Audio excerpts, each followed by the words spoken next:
तो चलिए आज हम लेकर क्या है आप लोगों के लिए क्लास 10th के सोशल साइंस के जियोग्राफी का जो फर्स्ट चैप्टर है संसाधन एवं इसके विकास। इसके 15 ऐसे ऑब्जेक्टिव जो एग्जाम में रिपीट होते रहता है। इस चैप्टर से जितने भी आपका ऑब्जेक्टिव बनेगा उसमें से आप अधिकतर सॉल्व कर लेंगे।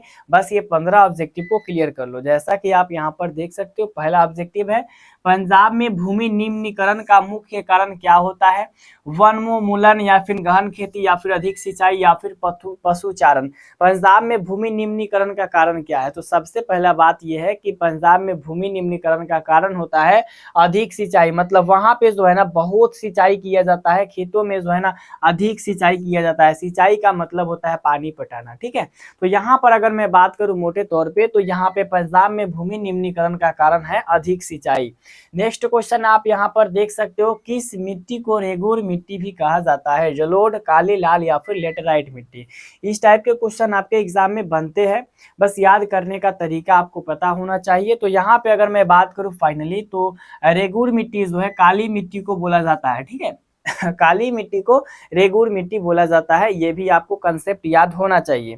जैसा कि यहाँ पे आप देख सकते हो अगला क्वेश्चन, काली मिट्टी किस फसल के लिए सबसे ज्यादा उपयुक्त मानी जाती है। मैंने आपको पहले भी बता रखा है कि काली मिट्टी जो है ना कपास के लिए सबसे ज्यादा जो है महत्वपूर्ण होती है, सबसे ज्यादा उत्तम होती है, ठीक है। काली मिट्टी कपास के लिए, ठीक है, काली मिट्टी जो है कपास के लिए उपयुक्त मानी जाती है, सबसे बेस्ट।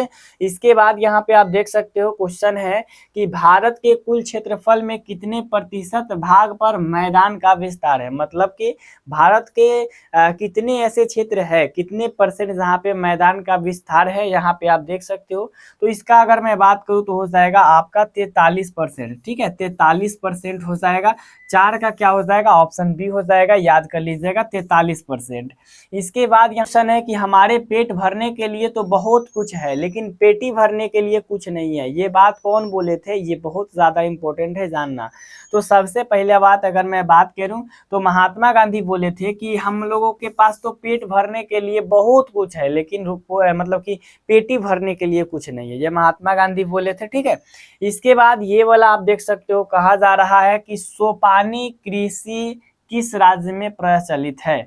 हरियाणा, पंजाब, बिहार का मैदानी क्षेत्र या फिर उत्तराखंड। तो सोपानी जो कृषि होता है वो आपका मतलब कि उत्तराखंड में सबसे ज्यादा प्रचलित है, ठीक है, सोपानी कृषि।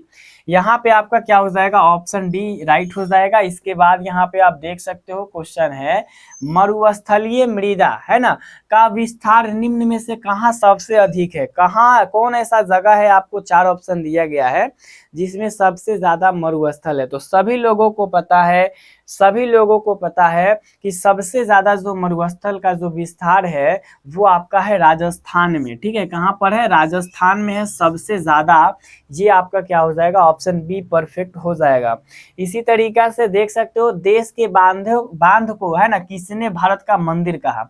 एग्जाम में ये क्वेश्चन बहुत बार रिपीट हुआ है, तो यहाँ पे याद कर लीजिएगा कि देश के बांधे को जो है ना किसने भारत का मंदिर कहा।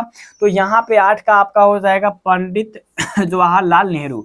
मतलब कि पंडित जवाहरलाल नेहरू जी कहे थे, क्या कहे थे, भारत का मंदिर कहे थे। किसको, भारत की बांध को भारत का मंदिर कहे थे, मतलब देश की बांध को, ठीक है, याद रखिएगा।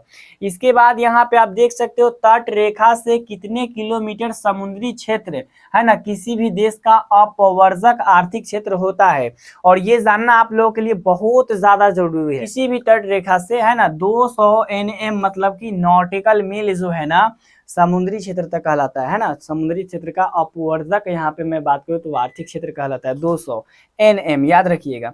इसके बाद 10 नंबर है, किस प्रकार के संसाधन को दोबारा प्राप्त किया जा सकता है, जैसे सौर ऊर्जा, पवन ऊर्जा। कौन ऐसा यहाँ पे आपको देख रहा है नवीकरणीय, नवीकरणीय जय मानव निर्मित, इसमें से कौन है जिसको पुनः हम लोग प्राप्त कर सकते हैं। तो अगर मैं बात करूं 10 नंबर क्वेश्चन में, तो ये आपका आता है नवीकरणीय, है ना, नवीकरणीय, इसको हम लोग दोबारा प्राप्त कर सकते हैं और इसके बारे में और डिटेल भी हम आपको बताएंगे। इसके बाद यहाँ देख सकते हो भारत में सबसे अधिक कौन सी मिट्टी पाई जाती है। जो बहुत उपजाऊ होती है। भारत में सबसे अधिक कौन सी मिट्टी पाई जाती है, ये आपको पता है? अगर नहीं पता है तो कोई बात नहीं, लेकिन अगर पता है तो याद कर लीजिएगा, जलोढ़ मिट्टी है ना, जलोढ़ मिट्टी। यहाँ पे आपका हो जाएगा ऑप्शन बी परफेक्ट हो जाएगा। इसके बाद यहाँ पे आप देख सकते हो सतत पोषणीय विकास की अवधारणा सबसे पहले किस वैश्विक सम्मेलन में जोर शोर से उठाई गई थी? सतत पोषणीय विकास क्या होता है? वैसा विकास होता है जिसका हम लोग उपयोग आज भी करेंगे और आने वाले पीढ़ी के लिए भी करते हैं, ठीक है। तो ये जो है ना आपका 1992 का पृथ्वी सम्मेलन में ये किया गया था, ठीक है। ऑप्शन यहाँ पर ए हो जाएगा। इसके बाद 13 नंबर यहाँ पे आप देख सकते हो, क्वेश्चन है कि स्मॉल इज ब्यूटीफुल नामक पुस्तक के लेखक कौन है ना। स्मॉल इज ब्यूटीफुल लेखक कौन है इसके, स्मॉल इज ब्यूटीफुल के? तो यहाँ पे अगर मैं बात करूं तो इसके जो लेखक है ना सुमेकर है ना, सुमेकर है। यहाँ पे ऑप्शन यहाँ पर बी परफेक्ट हो जाएगा 13 का, कंफर्म है। 14 नंबर क्वेश्चन को यहाँ पर देखने का प्रयास कीजिएगा कि पूर्वी तट के नदी डेल्टाओं पर किस प्रकार की मिट्टी पाई जाती है। यहाँ पे ये भी क्वेश्चन सिंपल है बट थोड़ा सा दिमाग लगाइएगा। पूर्वी तट के नदी डेल्टाओं पर जो है ना आपका जलोढ़ मिट्टी पाई जाती है, याद रखिएगा। इसके बाद यहाँ पे लास्ट क्वेश्चन है, लौह अयस्क किस प्रकार का संसाधन होता है? तो आपका लौह अयस्क जो होता है अनवीकरणीय संसाधन होता है, ठीक है। लौह अयस्क जो है एक अनवीकरणीय संसाधन होता है।